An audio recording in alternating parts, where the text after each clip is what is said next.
हमारी पार्टी जिन आदर्शों पर चलती है, डॉक्टर लोहिया ने कहा था कि लोकतंत्र चलता है लोक और लाज से।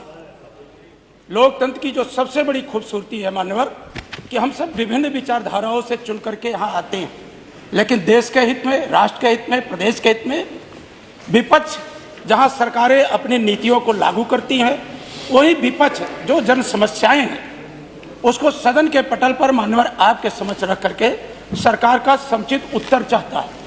मान्यवर डॉक्टर लोहिया ने कई बार कहा कि लोकतंत्र चलता है लोक और लाज से। मान्यवर आप लोकतंत्र के इस मंदिर में मुख्य न्यायपूर्ति की कुर्सी पर विराजमान है। सवेरे जिस तरह से घटना घटित हुई, हमारे माननीय सदस्य समरपाल सिंह जी ने उत्तर प्रदेश की बदहाल स्वास्थ्य व्यवस्थाओं पर मानवर क्वेश्चन के माध्यम से सरकार का उत्तर जानना चाहता, लेकिन सरकार के जो मंत्री हैं एक बार नहीं मानवर कई बार, उनका तो विभाग में कोई रुचि नहीं है। विभाग कैसे चलेगा? लोग देख करके, देश में लोग देखते होंगे कि उत्तर प्रदेश जैसे 25 करोड़ आबादी के प्रदेश में इस तरह से गैर जिम्मेदारान स्वास्थ्य मंत्री, जिनका बोलते वक्त मानवर शब्दों का जिस तरह का प्रयोग इतना घटिया लगता है कोई चौराहे पे बात कर रहा है। मानवर इस देश ने बहुत बिरले सदियों में कोई माननीय नेताजी श्रद्धेय मुलायम सिंह यादव जैसा व्यक्तित्व तो पैदा होता है। मानवर एक छोटे से गांव से निकलकर, छोटे से गांव सैफई से निकलकर मानवर पूरे देश में समाजवादी विचारधारा आचार्य नरेंद्र देव, डॉक्टर राम मनोहर लोहिया, अच्युत पटवर्धन मधुली में मानवर ना जाने जयप्रकाश नारायण, विभिन्न संघर्षों से निकल करके नेताजी ने इस देश के अंदर जो गरीब है, पिछड़े हैं, दलित, उपेक्षित हैं, मुसलमान हैं, महिलाएं हैं मानवर, उनको माननीय नेताजी ने अपने पैरों पर खड़ा होकर के सम्मान की जिंदगी कैसे जी जाए इसके लिए रास्ता बनाने का काम किया। मानवर नेताजी ने समाजवादी पार्टी की स्थापना करके जो समाज कभी लोकसभा विधानसभा का मुंह नहीं देख पाता था, पंचायतों का मुंह नहीं देख पाता था, जो गरीबी में थे, गरीब गुर्गे परिवार में पैदा होते थे मानवर, ऐसे ऐसे लोग माननीय नेताजी ने समाजवादी पार्टी की स्थापना करके मानवर ऐसे लोगों को लोकतांत्रिक व्यवस्था में, विधानसभाओं में, लोकसभाओं में, पंचायतों में, विभिन्न संस्थाओं में मानवर काम करने का अवसर देने का काम किया है। मानवर नेताजी का व्यक्तित्व बरबस उन्हें पूरा देश नेताजी के नाम से नहीं संबोधित करता। इस देश में उनके चाहने वाले और न चाहने वाले भी उन्हें धरती पुत्र कहते हैं, नेताजी कहते हैं। इतना बड़ा सम्मान मानवर, मैं तो आपका सम्मान करता हूँ। ये कैसे ऐसे डिप्टी सीएम, कौन सी भाषा? मानवर जिस देश ने माननीय नेताजी को पद्म भूषण दिया हो, पद्म भूषण का क्या मानक है वो माननीय संसदीय कार्य मंत्री से बेहतर और कोई कौन जानता होगा।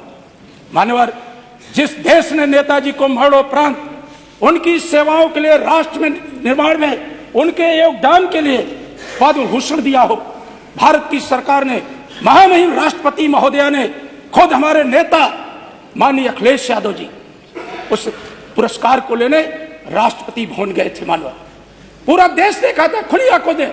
हमारी विचारधारा भारतीय जनता पार्टी की विचारधारा नहीं है, लेकिन मानवर भारतीय जनता पार्टी की केंद्र की सरकार ने माननीय नेताजी को पद्म भूषण दिया तो हमारे नेता ने राष्ट्रपति भवन जाकर के उस लोकतंत्र की जो महामहिमा है उसके तहत वो पुरस्कार लेने का काम किया। मानवर इनका डिप्टी सीएम, माननीय संसदीय कार्य मंत्री अपनी विचारधारा का कोई डिप्टी सीएम रखिए। जो पंडित श्यामा प्रसाद मुखर्जी, पंडित दीनदयाल उपाध्याय, पंडित अटल बिहारी वाजपेयी का विचारधारा का व्यक्तित्व हो, एक कौन से ऐसे आदमी को आपने बना दिया जिनके हर साल विचारधारा बदलती है, हर साल विचारधारा बदलती मानवर, उनका इतिहास क्या रहा है? मैं भी एक प्रतिष्ठित जिस प्रयागराज की चर्चा होती है उसी विश्वविद्यालय में पढ़ा हूं और छात्र संघ का महामंत्री भी रहा। शर्म आती है ऐसे छात्र नेता पर मानवर, शर्म आती है ऐसे छात्र नेता पर मानवर, शर्म आती है। नहीं आप भी अच्छे शब्दों का भाई, आप भी ऐसे कोई शब्द का इस्तेमाल नहीं करिए जो मानवर हमें शर्म आती है ऐसे छात्र, आप ऐसे किसी शब्द का इस्तेमाल नहीं करिए जिनको आप अपनी बात करिए। आप देखिए, आप भी ऐसे शब्दों का इस्तेमाल मत करिए जो पंडित श्यामा प्रसाद मुखर्जी की विचारधारा, आप भी कोई ऐसा शब्द नहीं इस्तेमाल करिए जो किसी को खराब, ये भी अच्छी बात नहीं। पंडित अटल बिहारी वाजपेयी का कितना बड़ा सम्मान था मानवर, जो हमारे नेता वेदांता हॉस्पिटल में भर्ती थे दिल्ली के अंदर, प्रधानमंत्री जी खुद जो अरे हर बारे में जरूरी है बोले सब लोग। कितनी बार हमारे नेताजी को देखने गए, हर सुख दुख में मानवर हमने माननीय प्रधानमंत्री का हेलीकॉप्टर सैफई की सरजमीन पर उतरते देखा था। मानवर, ये डिबेट न करवाएं। शादी में अब आपका विषय आ गया। हमारे नेता का बात यहाँ तो हुई थी। माननीय योगी जी, डिबेट न करवाएं। माननीय योगी जी कितनी बार जाकर के नेताजी की स्वास्थ्य की जानकारी लिए और माननीय शिवपाल जी से, माननीय अखिलेश जी से सब बातचीत किए। बात ठीक है। आज पूरा देश ऐसे नेता को सम्मान देता है। आपसे नहीं, कोई डिबेट नहीं हो रही, जो बात है वो विषय आ गया। मैंने भी बोल दिया, आपने भी बोल दिया। मानवर मैं मांग करता आपकी पूरी बात आ गई कि जो उत्तर प्रदेश के मुख्यमंत्री पूरी बात आ गई, जिस तरह का उप मुख्यमंत्री और मुख्यमंत्री बनना चाहते हैं, माननीय कल्याण